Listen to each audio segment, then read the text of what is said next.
சிவன் சொத்து குலநாசம் என்பார்கள். அது ஏன் தெரியுமா ஃப்ரெண்ட்ஸ் உங்களுக்கு?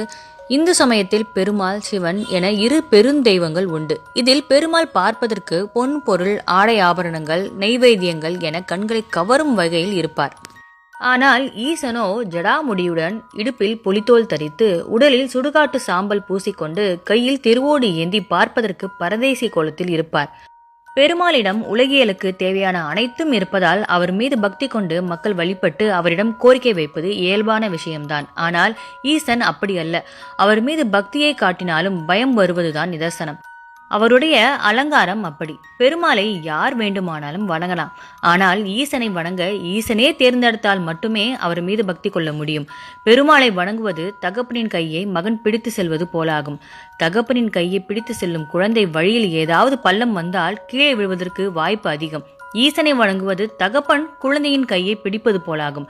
தகப்பனால் கரம் பற்றி அழைத்து செல்லப்படும் குழந்தை கீழே விழுவதற்கோ வழி தவறவோ வாய்ப்பே இல்லை. சிவன் சொத்து எனப்படுவது திருநீரும் ருத்ராட்சமுமே. இதை அணிந்தால் அவரது குலம் நாசமாகும், அதாவது அவரது பாவங்கள் அனைத்துமே நாசமாகும் என்பதுதான் பொருள். அவரது மறுபிறப்பும் நாசமாகும். அவரால் அவரது வம்சமே பிறவி கடலில் இருந்து மீண்டு பிறவா நிலையை அடைவர். இதுவே சிவன் சொத்து குலநாசம் என்பதின் ரகசியம். ஓம்